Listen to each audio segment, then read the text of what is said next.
Olá, seja bem-vindo ao Bíblia Fácil, o seu programa semanal de estudo da Bíblia. Todas as semanas temos um encontro marcado para estudarmos um pouco mais a respeito do livro do Apocalipse. E nós estamos aqui nos estúdios da Novo Tempo com um grupo de 10 amigos que nós convidamos de vários estados brasileiros para esta que será a última temporada do livro do Apocalipse. Nós estamos conhecendo um pouquinho deles a cada semana. Semana passada, conhecemos um pouquinho a respeito desses 5 convidados e agora eu quero apresentar para você esses outros 5 convidados que estão conosco, a começar pelo Tiago. O Tiago, ele é biólogo, mora aqui em Jacareí, São Paulo, cidade onde está a Novo Tempo, e nós preparamos um pequeno vídeo a respeito do Tiago. Meu nome é Tiago Fernandes da Silva, tenho 35 anos, sou natural aqui de Jacareí, sou formado em biologia já há 9 anos e atualmente eu trabalho com análises clínicas. Quando eu recebi o convite para participar do Bíblia Fácil, ao mesmo tempo que eu fiquei muito interessado em ir, porque é um programa extremamente interessante, eu fiquei preocupado por conta do meu trabalho. Me disseram que as gravações seriam durante a semana e por eu trabalhar durante a semana para mim ficaria meio complicado. Mas graças a Deus eu consegui aí um jeitinho, né, para poder participar e graças a Deus eu consegui esse tempo livre e participar do programa. O meu trabalho ele está relacionado com análises clínicas, então eu trabalho 12 horas de segunda a sexta-feira e então assim, meu dia começa às 7 horas da manhã no meu trabalho, 7 horas, eu entro às 7 horas no trabalho e vou até por volta das 6h30, 7 horas da noite. Basicamente a minha semana é trabalho e o que eu faço de extra aí para mim é ir na academia. Ou antes ou depois do trabalho. Por conta disso você ficou um pouco preocupado? Fiquei bastante preocupado, porque seria uma semana de gravação e com esse tempo que eu tenho de trabalho extenso, não estava vendo muita possibilidade para poder participar. Então essa foi a minha grande preocupação. Aí você... Quando me buscaram para ir para as gravações, muita coisa passou pela minha cabeça. Quem eram as pessoas, o nível de conhecimento bíblico que elas tinham, né? E se isso seria um fator de estresse maior do que a questão de aprendizado, né? Se seria um debate ou de fato seria apenas um estudo. E ao chegar lá e se apresentar, né, conhecer as pessoas, a mentalidade foi mudando. Então a gente foi ficando mais tranquilo, foi ficando mais à vontade e quando a gente começou a ter a amizade com as pessoas e saber um pouquinho mais sobre cada uma, as preocupações passaram e a gente pôde ter um aproveitamento muito grande com esse programa. Tiago, muito bom conhecer um pouquinho da sua história. Você é biólogo. Isso. Você tem paixão por essa área? Muita. Muita? Desde o ensino médio já tive essa tendência para a área de ciências biológicas, então trabalho com a parte de análises clínicas hoje, mas a parte da biologia relacionada ao meio ambiente e aos animais de uma forma geral também é muito presente na minha vida. Mas que bom saber essa apreciação tua pela natureza, né? De fato, a palavra de Deus nos ensina a amar e respeitar a natureza, não é isso? Não só a natureza inanimada, como também a animada. Sim. É uma alegria ter você no nosso programa aqui, Eu tá bom? agradeço a oportunidade. Seja muito bem-vindo. Obrigado. Nosso próximo convidado é o Dr. Eduardo, ele vem lá de Campo Grande, Mato Grosso do Sul, e você vai assistir agora um pequeno vídeo a respeito dele e da sua esposa Simone, que o acompanha. Assista aí. O meu nome é Eduardo Machado Rocha, sou natural de Dourados, Mato Grosso do Sul, sou desembargador, em exercício, estou no Tribunal de Justiça de Mato Grosso do Sul e resido em Campo Grande, Mato Grosso do Sul. Meu nome é Simone Regina de Pieri Machado Rocha, eu sou procuradora, atualmente estou aposentada, sou natural de Três Passos, Rio Grande do Sul e moro em Campo Grande, Mato Grosso do Sul. O meu trabalho, como disse, é desembargador. Nós trabalhamos em um órgão colegiado, né, onde nós analisamos os recursos que estão interpostos em face das decisões prolatadas do juízo. Então, no Tribunal de Justiça temos as câmaras, né, onde se reúnem 4 a 5 desembargadores para cada câmara, e ali são submetidos a julgamento essas sentenças que estão em grau de recurso. O meu trabalho atualmente eu sou pesquisadora, sou dona de casa também, divido meu tempo entre os afazeres de casa e também eu gosto muito de pesquisar, estou fazendo vários cursos online e eu gosto muito de nutrição e psicologia. Então eu estou me dedicando também esse tempo a esses estudos. Além de fazer também estudos semanais sobre a Bíblia e trabalho também em algumas coisas de assistente social junto à igreja. Olha, nós estávamos aqui em casa, era por volta de 18 horas, 19 horas, e aí aqui apareceu o pastor Wellington, o pastor Eliezer e o pastor... E o pastor Arilton, né? E aí, em conversa, né, ele nos convidou para participar da Bíblia Fácil, né? E na ocasião nós comentamos com ele que a gente já assistia a Bíblia Fácil, né? Aqueles ensinamentos sobre Daniel, depois Apocalipse, né? Então a Simone ficou muito interessada, né, de participar desse programa. Eu confesso que eu fiquei extremamente surpresa com esse convite, porque eu jamais esperava. A gente via os programas, né, o Bíblia Fácil, eu acompanhava também o Leandro Quadros e o Ivan Saraiva, e também aquele consultório de família, né, vários programas da Novo Tempo, mas eu nunca imaginei que um dia eu estaria no programa. Então, realmente, para mim, foi motivo de grande satisfação e surpresa. Olha, a gente já era evangélico, né?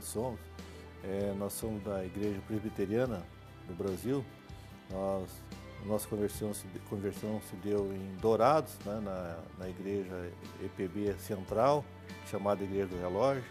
Aí depois nós viemos para Campo Grande, continuamos aqui frequentando a Igreja Presbiteriana.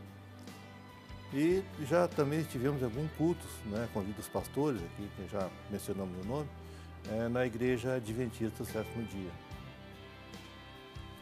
A minha vida espiritual depois da conversão foi maravilhosa. Eu realmente me senti descoberta de um monte de coisas que a gente acreditava e realmente foi um véu que saiu dos meus olhos. Realmente, depois da conversão, eu consegui ver várias coisas que antigamente eu não via. E graças a Deus, Deus está constantemente me revelando e eu peço sempre para que o Espírito Santo governe a minha vida, para que Ele tome conta da minha vida e que me livre de todos os enganos. Então, a minha vida espiritual está sendo uma constante busca da verdade. E eu peço sempre a Deus que me mostre a verdade conforme a vontade dEle. Doutor Eduardo, o senhor é um desembargador do Mato Grosso do Sul. Quantos desembargadores existem no estado do Mato Grosso do Sul? 32. 32. Eu ouvi falar que eles têm que morar todos na capital, é isso mesmo? Sim, mora no local da jurisdição. Tem que morar dentro da jurisdição? Porque o Tribunal de Justiça fica na capital do estado, né, que é Campo Grande, Mato Grosso do Sul. Entendi. E vocês têm reuniões periódicas, então, entre esses 32 desembargadores? Sim, tem. Quando reúne os 32, chama-se pleno no tribunal. Pleno? Que reúne todos os 32 desembargadores. mas é distribuído por câmaras e seções. Entendi. Então, cada desembargador, ele faz parte de uma câmara, né? Essa câmara lá no Mato Grosso do Sul é composta de 4 desembargadores, né? Certo. E tem também as seções, que são compostas de 5 desembargadores. E então, toda semana, né, as câmaras se reúnem para o julgamento. Entendi. Que alegria ter o senhor aqui no nosso programa, seja muito bem-vindo. E se faz acompanhar da esposa, da Simone, que é procuradora. É isso mesmo, Simone? Sim, eu sou procuradora do município, agora atualmente estou aposentada. Ok. Você nasceu mesmo em Campo Grande? É de Mato Grosso do Sul mesmo? Não, eu nasci em Três Passos, no Rio Grande do Sul. Você é gaúcha. Eu sou gaúcha. Está emprestada lá em Campo Grande, então, né? Mas eu me considero sul-mato-grossense porque já faz 45 anos que eu estou lá. Eu já sou mais sul-mato-grossense do que gaúcha. Que jóia, que bom ter você aqui, doutora, em nosso meio, alegria recebê-la. E eu queria aproveitar e mandar um abraço para todos os amigos lá de Campo Grande. Nós estivemos lá recentemente, né, numa festa muito bonita. Um abraço a todos os nossos telespectadores do Mato Grosso do Sul. Que Deus possa continuar abençoando vocês nesse processo de estudo e aprendizagem da Bíblia. Uma alegria receber o casal. Prazer é nosso. Estamos recebendo também aqui mais 2 jovens universitárias. A primeira que nós vamos conhecer a história dela é a Natália, que vem lá de São Pedro da Aldeia, no Rio de Janeiro. Acompanhe aí o vídeo. Meu nome é Natália Gomes, eu tenho 23 anos e moro na cidade de São Pedro, no estado do Rio de Janeiro. Sou estudante de História na Estácio de Sá de Cabo Frio. Eu assisti o Bíblia Fácil na temporada de Daniel e comecei a estudar junto com a Bíblia Fácil, junto com a Bíblia e com os livros didáticos. Eu descobri que tem um segmento, a Bíblia trabalha junto com a história e isso me encantou. Quando Daniel falou dos reinos que viriam e eu comprovei que realmente veio, aquilo me fez querer fazer história e hoje eu faço. Assim que eu recebi a notícia, eu me programei o mais rápido possível. Eu pedi um tempo do trabalho e conversei com o coordenador da faculdade. Aí ele me deu, né, esse período para eu poder estar estudando a Bíblia Fácil. Para mim foi um privilégio muito grande. Eu fiz a minha inscrição e estava torcendo muito. Mas é claro que fica lá uma dúvida, né? Por que vai escolher? Entendeu? Mas me escolheu e eu tenho isso como uma comprovação. Eu me inscrevi aguardando essa resposta. Inclusive falei para alguns parentes que eu ia participar sem antes saber que eu iria participar. Até combinei com eles e tal para assistir sem ter a resposta. No fundo eu sabia. Eu assisto o programa desde o início e sempre passou pela minha cabeça participar. Desde o início eu sempre quis participar. Mas sentada ali, minutos antes de começar a gravação, eu ainda não acreditava. Então demorou um pouquinho para a ficha cair, que eu realmente estava ali, que eu realmente iria estudar e ter o privilégio de estudar com o pastor Arilton. Foi assim, uma situação bem legal, bem diferente. Natália, seja muito bem-vinda ao programa. Eu ouço uma propaganda de uma casa muito famosa que existe em São Pedro da Aldeia, não é isso? É isso mesmo, é a Casa da Flor. Casa da Flor, é um patrimônio cultural nacional, não é isso? Exatamente. Você nasceu mesmo ali nessa cidade? Eu nasci e vivi até hoje na cidade de São Pedro. São Pedro da Aldeia. Exatamente. Que legal, muito bom. Vamos aproveitar e mandar um abraço para todos os nossos amigos do Rio de Janeiro que acompanham Bíblia Fácil. Toda vez que a gente vai nessa cidade, nesse estado maravilhoso, somos muito bem recebidos. E a nossa última convidada que falta nos apresentar é a Carolina, que vem também do Rio de Janeiro, lá do Rio das Ostras. Acompanhe aí o vídeo que fizemos sobre ela. Meu nome é Carolina Almeida de Oliveira, tenho 25 anos e eu sou estudante de Direito. Eu conheci a Igreja Adventista há bastante tempo atrás, uns 9 anos atrás, e eles me ensinaram muita coisa no período que eu fiquei lá. Foi um período bem curtinho, mas eu aprendi muita coisa e por algum motivo eu saí da igreja. E há pouco tempo atrás eu eu conheci uma menina que era batista e a gente ficou muito amigas. E ela me levou na igreja dela, eu acabei gostando e fiquei por lá. Só que eles tinham umas práticas que eu não concordava muito, eu não compreendia. E me trouxe muita dúvida, porque ia de encontro com os ensinamentos que a Adventista tinha me dado há uns anos atrás. Daí eu comecei a orar sobre isso e eu perguntava muito à minha tia, que ela é Adventista já há muitos anos. Daí ela comentou sobre o programa, achei que era uma boa ideia. Eu fiquei muito surpresa, na verdade, porque eu não esperava que eu fosse chamada. Eu não estava botando muita fé no programa, na verdade. E foi muito inesperado, foi bom. A gente viu que você gravou um vídeo e tal, bem curtinho, mandou pra gente, a produção viu. O que estava passando na sua cabeça naquele momento? Na verdade, a moça que me falou do programa me mandou gravar o vídeo umas 6 vezes. Mas eu não gravei porque, sei lá, eu não achava que valia a pena, não sei. Mas aí no último dia ela falou pra mim, ó, hoje é o último dia, se você não gravar hoje, não vai mais, não vai poder mais ir. Daí eu gravei bem rapidinho pra me livrar logo. Eu fiquei um pouco ansiosa, na verdade, porque tinha muita gente muito diferente. Eu esperava que fosse um nicho só de pessoas. E quando eu cheguei lá, tinha gente de tudo quanto é tipo de igreja, profissões diferentes. E cada um com um intelecto diferente, deu pra ver que seria muito proveitoso, assim, porque as perguntas foram muito inteligentes também.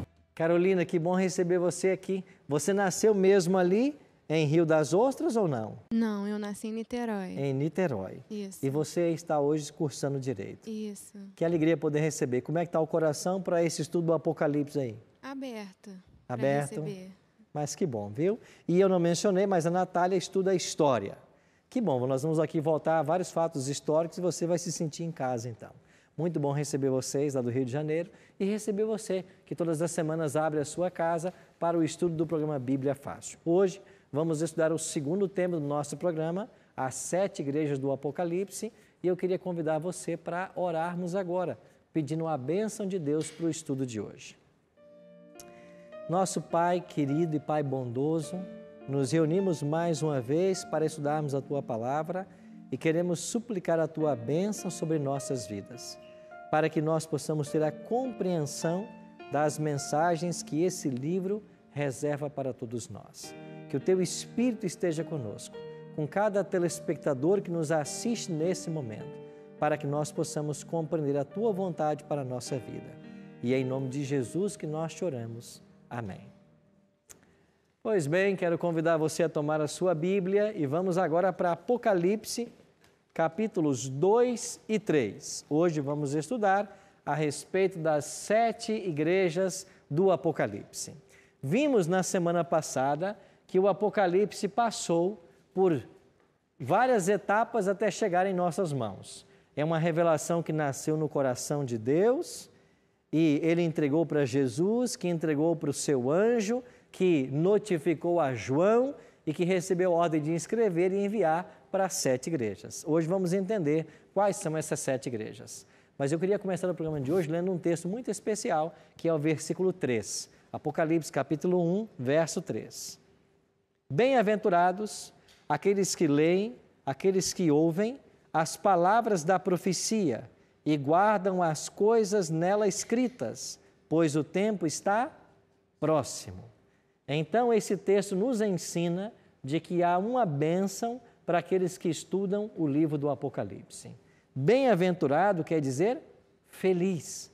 Então, está escrito, felizes aqueles que leem, aqueles que ouvem e guardam as coisas que estão escritas nessa profecia. Então, hoje, ao começarmos mais uma vez o estudo, tenhamos isso em mente. Nós seremos felizes se estudarmos e vivermos o que esse livro ensina. Carolina?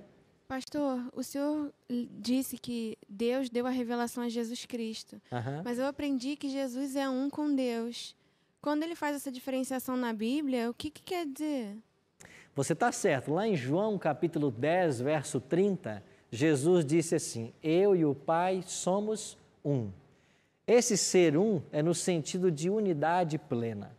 Tudo que o Pai é, o Filho também é. Mas quando você vai para Gênesis capítulo 1, verso 1, o primeiro verso da Bíblia, lá diz assim: no princípio criou Deus os céus e a terra. A terra, porém, era sem forma e vazia, e o Espírito de Deus pairava sobre as águas. Depois Paulo vai dizer que todas as coisas foram criadas por intermédio de Jesus Cristo. Ele é o agente da criação. Ainda que a Trindade esteja unida em propósito, eles são três seres distintos. Você tem o Pai, você tem o Filho e você tem o Espírito. Tudo que o Pai é, o Filho é e o Espírito é. Mas são três pessoas distintas, três seres distintos. Então, em termos de revelação, Deus ele entrega para o seu Filho Jesus Cristo. Por quê? Porque Jesus é o Deus que vai se encarnar, que vai vir à Terra, vai viver tudo o que viveu e vai ser crucificado e morrer em nosso lugar. Então, no plano da salvação, cada ser da divindade assume um papel distinto. O Pai é quem envia, o Filho é enviado e o Espírito é o Consolador. Agora, tudo que o Pai é, o Filho é, e tudo que o Pai e o Filho são, o Espírito também é. Isso tem que estar bem claro em nossa mente, tá bom? Bom, vamos então entender aqui sobre as 7 igrejas, mas antes temos mais uma perguntinha, eu não gravei o seu nome ainda, Lilian. Por favor, isso. Lilian. Pastor, no programa anterior, nós vimos aqui em Apocalipse 1,16, que diz o seguinte, que na boca de Jesus saía uma espada de 2 gomos. Que espadas são essas? A espada que sai da boca de Jesus é a palavra que sai da boca dele. Então, esta palavra que sai, ela tem poder. O apóstolo Paulo vai comparar a espada como sendo a espada da palavra de Deus. Uma espada que tem 2 gumes e penetra até o íntimo, até as juntas e medulas. Paulo usa essa expressão. Então, quando ele também descreve sobre a armadura do cristão, ele vai dizer que a espada do Espírito é a palavra de Deus. Então, essa espada que sai da boca de Cristo é o conteúdo que será agora mostrado a João. É esse o simbolismo. Ele vai revelar agora a João conteúdo. A revelação sempre tem que ter conteúdo. E o que está escrito no Apocalipse é o conteúdo que sai da boca do próprio Cristo. Ok? Vamos então a um detalhe interessante do nosso estudo. João estava na famosa ilha de Patmos. Essa ilha era uma ilha-prisão do Império Romano no 1º século da era cristã. Para lá eram banidos os inimigos do Império. E João disse que ele estava lá por causa da palavra de Deus e do testemunho de Jesus. E ele recebeu uma ordem no versículo 11, Apocalipse 1:11. O que vês, escreve em livro e manda às 7 igrejas. Quais são elas? Éfeso, Esmirna, Pérgamo, Tiatira, Sardes, Filadélfia e Laodiceia. Então João recebeu uma ordem. O que você vai receber de revelação do anjo, você escreve num livro, a palavra aqui é rolo.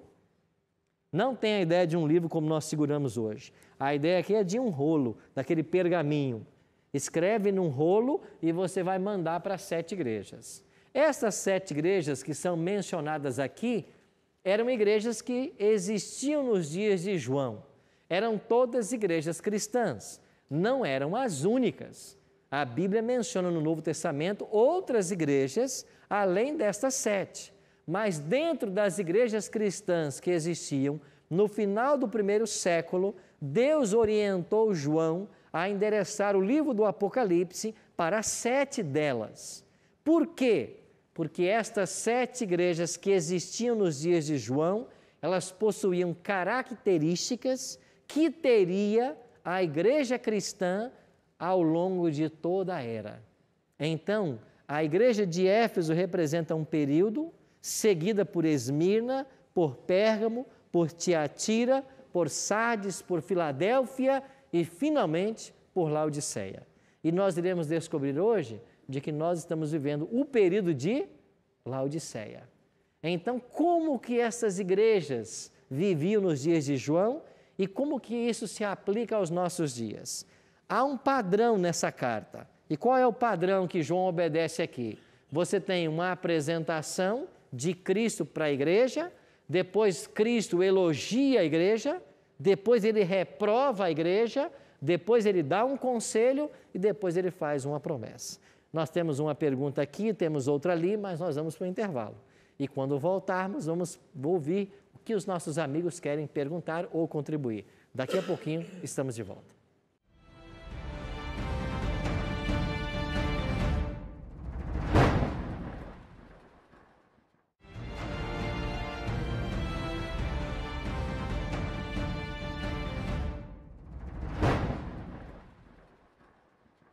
Estamos de volta com o programa Bíblia Fácil. Eu quero apresentar para você agora um presente muito especial. Essa revista nós preparamos com muito carinho e é um presente da Novo Tempo para você.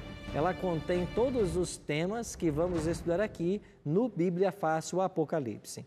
É um presente da Novo Tempo para você, não custa nada, chega na sua casa pelos correios, inteiramente grátis. Como é que você pode pedir essa revista? Você pode ligar para nós em horário comercial. O nosso telefone é 0 operadora 12 21 27 3121, ou você pode então mandar uma mensagem de WhatsApp dizendo: eu quero a revista do Apocalipse. O nosso WhatsApp é 12 98100 1615. Aproveita para curtir nossas redes sociais, facebook.com/bibliafácil, o nosso canal também no YouTube, youtube.com/bibliafácil. Se inscreva nesse canal, você vai receber os vídeos em primeira mão, as chamadas, as músicas, muita novidade para você lá no YouTube. E também aproveite para visitar a nossa página no Instagram, @bibliafácil. Nós terminamos há uns momentos atrás com duas perguntas que ficaram pendentes. Cacai, você primeiro. Sim, com relação às 7 igrejas do Apocalipse, elas são igrejas ou religiões, e por que apenas 7? Ok. As 7 igrejas eram as igrejas cristãs da Ásia Menor. Haviam outras, como eu mencionei, mas essas 7 foram escolhidas porque elas representariam 7 períodos pelos quais passaria o povo de Deus do primeiro ao segundo advento. Então, cada uma terá um elemento profético. E nós estamos vendo hoje no período da 7ª igreja, como compreenderemos agora. Então, o cristianismo era a religião que Jesus fundou. Você tinha também o judaísmo, que era uma reminiscência do povo de Deus, do Antigo Testamento, e você tem outras religiões pagãs que nesse momento habitavam ali também na Ásia Menor. Ok? Eduardo? Pastor, o senhor mencionou aí que essas igrejas representam os 7 períodos. Certo. Né? E eu pergunto o seguinte: me parece que apenas 2 dessas igrejas não receberam a reprovação, né? É verdade, você tem aqui nem todos esses elementos, como repreensão, conselho, promessa, aparecem em todas as igrejas. A igreja de Éfeso, por exemplo, que é a primeira igreja que vamos estudar, era uma igreja que tinha uma igreja num amor puro, uma pureza doutrinária, por ter entre seus membros os próprios apóstolos de Jesus. Dá uma olhadinha no capítulo 2 do livro de Apocalipse e olha que interessante, versículo 1. Ao anjo da igreja em Éfeso escreve: essas coisas diz aquele que conserva na mão direita as 7 estrelas e que anda nos meio dos 7 candeeiros de ouro. A primeira coisa que aparece em cada igreja é uma revelação de Jesus. Agora, você percebeu que Jesus se apresentou para a igreja de Éfeso como aquele que tem 7 estrelas na mão direita e caminha entre os 7 candeeiros? O que são essas estrelas e o que são esses candeeiros? Então, é um simbolismo que o Apocalipse nos dá, mas que o próprio Apocalipse revela. E aonde está a revelação desse simbolismo? Volta para o capítulo 1, verso 20. Olha o que diz Apocalipse 1, verso 20. Quanto ao mistério das 7 estrelas que viste na minha mão direita e dos 7 candeeiros de ouro, as 7 estrelas são o quê? Os anjos das 7 igrejas. E os 7 candeeiros são o quê? As 7 igrejas. Você viu que o Apocalipse dá o simbolismo, mas ele interpreta? Então, no capítulo 1, verso 16, apareceu Cristo andando entre os 7 candeeiros e com 7 estrelas na mão direita.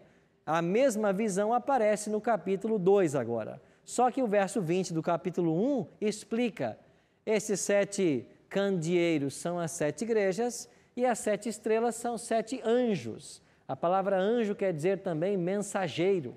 Ou seja, Cristo tem os seus mensageiros em suas mãos, no sentido de que ele guarda, que ele protege, e ele caminha entre as 7 igrejas, no sentido de que ele está sempre presente com as igrejas. Ele está com sua igreja em todos os tempos. Tiago? Aqui no versículo 4 do capítulo 2, ele tem assim: tenho, porém, contra ti que abandonaste o teu primeiro amor. A princípio, a gente pode ler apenas como um sentimento, o amor. Mas existe alguma característica ou algumas que comprovem, né, ou retratem esse abandono do primeiro amor em relação a essa igreja? Esta é a crítica que Jesus, ou a repreensão que é feita à igreja de Éfeso. E o que significa nesse momento abandonar o seu primeiro amor? Se você vai para o livro de Atos, a igreja que nasce logo depois da ascensão de Jesus, porque no capítulo 2 vem o Espírito Santo, no dia de Pentecostes. E ali só num dia, quantos se batizaram? Estão lembrados? 3.000 pessoas. Depois subiu para 5.000. Esta foi a igreja de Éfeso. Uma igreja vigorosa, amorosa. No capítulo 2, versos 40 a 43, lá diz que eles estavam todos os dias de casa em casa, repartindo o pão, orando. Nada faltava para ninguém. É o que diz Atos 2. Nada faltava. Porque se alguém tinha necessidade, os outros membros da comunidade supriam. Ou seja, o amor genuíno era praticado. Daqui a pouquinho, isso começou a esfriar, a ficar de lado. E quando João escreveu o Apocalipse, por volta do ano 96, 97, já há uma repreensão. Você perdeu o seu primeiro amor. Não era assim nos primeiros dias. Então, qual é o meu conselho? Você tem que voltar àquele primeiro amor. Então, a igreja de Éfeso, ela representa a igreja cristã do primeiro século, como nós iremos ver aqui. Então, a igreja de Éfeso, ela vai representar a igreja cristã do ano 31, que é o ano da morte de Jesus, até mais ou menos o ano 100, que é aproximadamente a data da morte de João. Então, enquanto os apóstolos viveram, nós estamos dentro do período de Éfeso. Era uma igreja vitoriosa, mas que no seu final já começava a abandonar o seu primeiro amor. Aí chegamos então à igreja de Esmirna. A igreja de Esmirna vai começar então do ano 100, quando aproximadamente morre João, e vai até o ano 313. Dentro da igreja de Esmirna, nós temos a experiência do imperador Constantino, que foi o imperador romano que, entre aspas, se converteu ao cristianismo. Nós sabemos que essa conversão foi apenas uma jogada política para que ele pudesse unificar o império. Ele tinha o apoio de todos os pagãos e como o cristianismo cresceu e floresceu no primeiro século e depois, futuramente, ele quis então trazer os cristãos para junto de si. O que ele fez? Ele aceitou o cristianismo. Ele chegou até a ser batizado. E eu estive em Roma visitando, inclusive, o local onde ele se batizou. Até hoje você tem ali em Roma esse prédio que é chamado o Batistério Octogonal, e dentro do batistério você tem um local onde, segundo a história, o Papa batizou ali o imperador Constantino. E foi o Papa Silvestre quem fez esse batismo por volta do ano 325. Então, Constantino unifica o império. Mas o que acontece dentro desse período de Esmirna? Olha o que diz o verso 10. Não temas as coisas que tens de sofrer. Eis que o diabo está para lançar em prisão alguns dentre vós, para ser dispostos à prova, e tereis tribulações de quantos dias? 10 dias. Nós vamos aprender agora os princípios de interpretação da Bíblia. Já aprendemos aqui que todo o código do Apocalipse a própria Bíblia interpreta. E um outro ponto que nós temos que aprender agora é, em profecia, cada dia representa um ano. Isso está baseado em 2 textos da Bíblia, Números 14, 34 e Ezequiel 4, 6 e 7. Esses 2 textos da Bíblia, Números 14, 34 e Ezequiel 4, 6 e 7, nos ensinam que em profecia um dia equivale a um ano. Se na igreja de Esmirna eles iam ter provas de 10 dias, significa uma perseguição que duraria 10 anos. Aonde está na história essa perseguição? Justamente dos anos 303 ao ano 313. Porque foi neste período que Galério e Maximiano promoveram fortes perseguições contra a igreja cristã. E a perseguição só terminou 10 anos depois, no ano 313, justamente pela assinatura de um edito de Constantino, que a história chama o Edito de Tolerância de Milão, que foi assinado em Milão no ano 313. Com essa assinatura, houve uma repentina paz no Império por causa de Constantino. Cacai? Pastor, com relação ao número de igrejas ou religiões,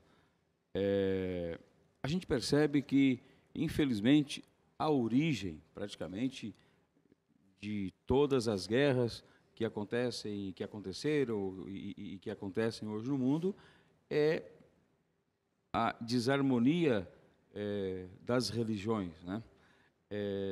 Se Jesus Cristo veio como fundador do cristianismo, a gente vê aqui 7 igrejas. Por que 7 igrejas? Porque não uma, né, onde todos nós preguemos, no caso, o cristianismo, onde reine a paz, a verdade, a união, a harmonia entre todos esses 7 bilhões de habitantes. Na realidade, são 7 igrejas, mas é uma só. É a igreja cristã. Só que a igreja cristã que estava na cidade de Éfeso, na cidade de Esmirna, na cidade de Pérgamo, mas era uma só igreja, a igreja cristã. Jesus fundou uma igreja, a igreja cristã. Segundo hoje uma enciclopédia publicada em Oxford, nós temos 34 mil religiões cristãs atualmente. Essas 34 mil são derivações de uma única igreja. Jesus só plantou uma igreja, a igreja cristã. E nós vamos entender que essa igreja, ela vai passar por 7 períodos na história até os dias atuais. Por isso, as 7 igrejas do Apocalipse. E por que o 7? Porque na Bíblia o 7 é um número de perfeição. Essa é a conotação do 7. Então é por isso que nós temos que estudá-la. Já vimos que Éfeso era o período da pureza, mas eles perderam o seu primeiro amor. Aí veio Esmirna, uma igreja perseguida. 10 anos de perseguição. Veio Constantino, que se converteu no período, assinou um decreto, veio a repentina paz. Aí nós chegamos à próxima igreja. Qual é a igreja? Pérgamo. O período de Pérgamo começa em 313 e vai até o ano 538. Por que até 538? Porque em 538 você tem na história o que nós chamamos de o início da supremacia papal. Os papas chegam agora ao poder, 538. E esse período de Pérgamo, que vai de 313 a 538, vai atestar a queda do Império Romano, o que aconteceu em 476. E quando cai Rômulo Augusto, o último imperador romano, qual é a figura política que sobra? A dos bispos. E em cada cidade havia um bispo. Só que esses bispos começaram a considerar o bispo de Roma como sendo o bispo mais importante e passaram a chamá-lo de pai, em italiano, papa. Então você tem em 538 o início da supremacia dos papas. Meu amigo Wellington, o Everton. O Ebert. Até então... Desculpa, viu, Everton? O Ebert. Até então, o que nós estamos vendo é uma única igreja. Cristo deixou os discípulos, que foram chamados cristãos, passou a primeira Éfeso, Esmirna, entrou no no período papal, mas é a igreja... A igreja cristã. É a igreja cristã. O que está acontecendo com essa igreja cristã? Ela agora, no período de Pérgamo, o que vai acontecer? Quando cai o Império Romano, e Edward Gibbon, que é esse historiador britânico, diz que isso aconteceu no ano 476, as tribos bárbaras vão começar a dominar, as tribos bárbaras serão dominadas pelo papado. Você tem agora uma conversão em massa, uma conversão meio que forçada. E essa conversão em massa aconteceu o quê? Quando o papado começa a dominar, você tem agora os pagãos batizados em massa, essas tribos bárbaras, eles trazem para dentro do cristianismo elementos do paganismo. Aí a igreja cristã, ela vai começar agora a perder a sua essência, porque os elementos pagãos virão para dentro do cristianismo. Eduardo. Pastor, inclusive, com o início do regime papal, foi dividido ali a Itália, né? Porque a Itália passou uma parte dela ali do oeste, a parte oeste, ao domínio papado. Sim. Em que era quem governava ali várias partes ali, os duques, né? E bispos. E houve a confusão aí de ensino espiritual, né? Que ele trazia as 7 igrejas, para a confusão do domínio político. Havia uma briga entre igreja e Estado, né? Até que finalmente hoje o domínio ficou restrito ao Estado Vaticano, os 44 hectares de terra que hoje constituem ali o Estado Vaticano, certo? E a Itália somente foi reunificada novamente como Estado em 1890 e poucos, né? Se não me falha a memória. E a Itália não era um país ainda, era dividido ali, papado e italiano. Havia um domínio muito forte. Nós vamos chegar a uma data muito especial dentro dessas 7 igrejas, que é justamente quando esse poder religioso vai declinar, que é 1798. Carolina. Uma vez alguém me explicou que existiam muitas denominações no cristianismo porque eram 12 tribos e as tribos eram diferentes. E que depois que Jesus veio, como se cada denominação fosse diferente uma da outra, com ensinamentos diferentes. Mas pelo que o senhor disse, eu entendi que as denominações diferentes são formas deturpadas do cristianismo original. Do cristianismo autêntico fundado no primeiro século por Jesus Cristo.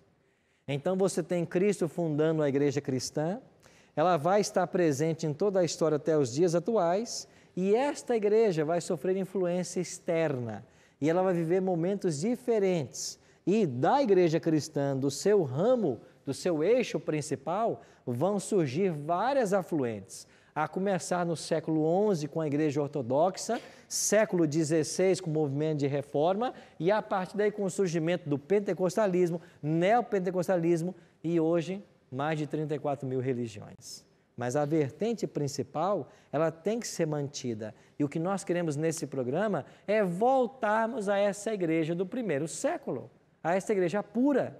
Agora, como que eu posso ser cristão longe dessa pureza que a Bíblia prega? Não existe isso.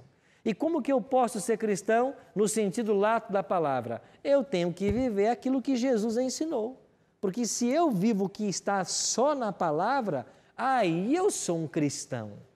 Então, para o cristão, para a igreja que Jesus fundou, a norma é a palavra de Deus, é a Bíblia. Mas qual foi o problema desse período? As tradições do paganismo se infiltraram dentro do cristianismo. Eu vou mencionar brevemente aqui a 4ª igreja, que é Tiatira, ela vai até 1517. O que aconteceu em 1517? Reforma protestante, Martinho Lutero. E qual foi a grande vantagem desse movimento? Ele trouxe os cristãos de volta para a Bíblia, porque Lutero defendia o princípio sola escritura, só a Bíblia e nada mais. Depois chegamos a uma outra igreja, chamada a Igreja de Sardes. E qual é o grande período de Sardes? Começa com a Reforma Protestante e vai até 1798. O que aconteceu lá? A prisão do Papa Pio VI. E quando o Papa é preso, principalmente por ordem de Napoleão Bonaparte, nós temos essa separação da igreja do Estado e a autonomia do Estado sobre a igreja. Então nós chegamos aí então à próxima, que é a sexta igreja, que é a Filadélfia. Este é o período dos grandes reavivamentos espirituais, começando em 1798, indo até 1844. O que aconteceu em 1844? Nós temos o segundo grande reavivamento nos Estados Unidos, liderados por um homem da Igreja Batista chamado Guilherme Miller, e a partir daí a Bíblia voltou a ser estudada. E de 1844 para cá, nós estamos vivendo o que nós chamamos o período de Laodiceia. E qual é a grande característica da igreja cristã dos dias atuais? Laodiceia diz aí, capítulo 3 de Apocalipse, olha então para o versículo 17. Dizes, pois, estou rico e abastado e não preciso o quê? De coisa alguma. E nem sabe que tu és infeliz, sim, miserável, pobre, cego e nu. Esse é o estado da igreja, na última fase, que é a fase de Laodiceia. E qual é o único remédio que nós temos para esta igreja? É a presença de Jesus no seu interior. E em Apocalipse 3:20, nós temos a solução para o problema de Laodiceia. Qual é? Eis que estou à porta e bato. Quem é que bate? Jesus. Se alguém ouvir a minha voz e abrir, eu vou entrar e vou cear com ele e ele comigo. Então, a igreja cristã passou por esses 7 períodos. Hoje estamos vendo para Laodiceia. E qual é a única saída para essa igreja? Deixar que Cristo entre. Voltarmos a ter a doutrina dos apóstolos. Viver tudo o que esse livro ensina. Só assim voltaremos a ser a igreja que Deus espera. Você que nos assiste em casa pode estar se perguntando, pastor, como é que isso vai acontecer? Vai acontecer por obra e atuação do Espírito Santo. E se nós deixarmos, o Espírito vai nos mostrar o caminho a seguir. Eu queria que você pensasse nisso enquanto ouviremos agora essa música.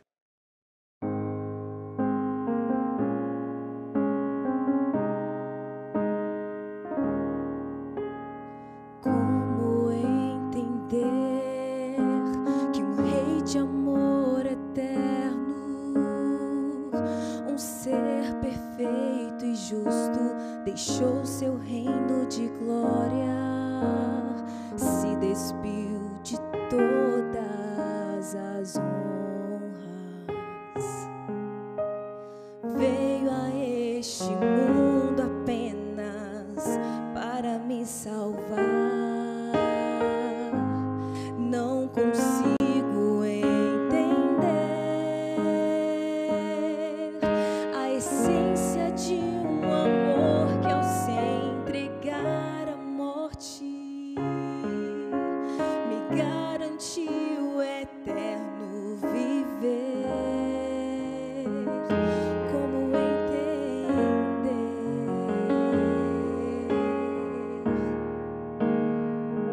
uma obra que sempre existiu, consumada a preço de sangue, uma fonte de graça e amor, Jesus Cristo,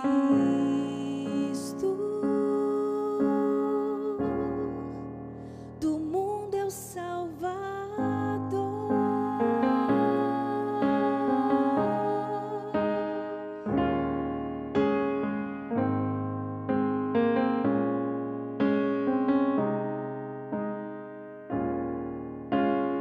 Crer no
minha vida entrego a ti, que eu viva, Senhor,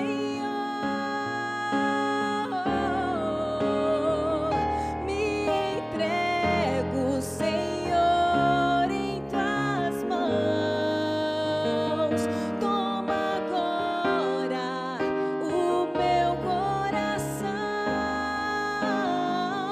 minha vida entrego a ti, que eu viva, Senhor, para te servir,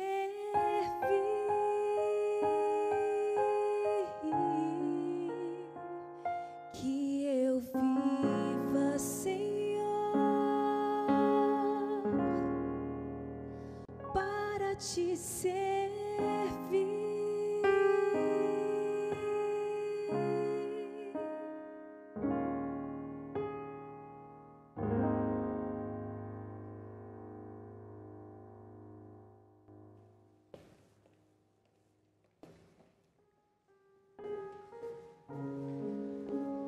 Você deseja viver para servir ao Senhor Jesus? É isso que Ele nos convida. Eis que estou à porta e bato. Aquele que abrir a porta do seu coração, ele vai poder entrar. E quando Jesus entra, nós voltamos ao cristianismo primitivo, a esse mesmo amor, a esse mesmo apego à palavra e principalmente a viver os princípios que esse livro ensina e que o cristianismo moderno tem paulatinamente deixado de lado. Infelizmente hoje, a igreja cristã se confunde com muitas coisas. E de muitos púlpitos são pregadas coisas que não estão na Bíblia.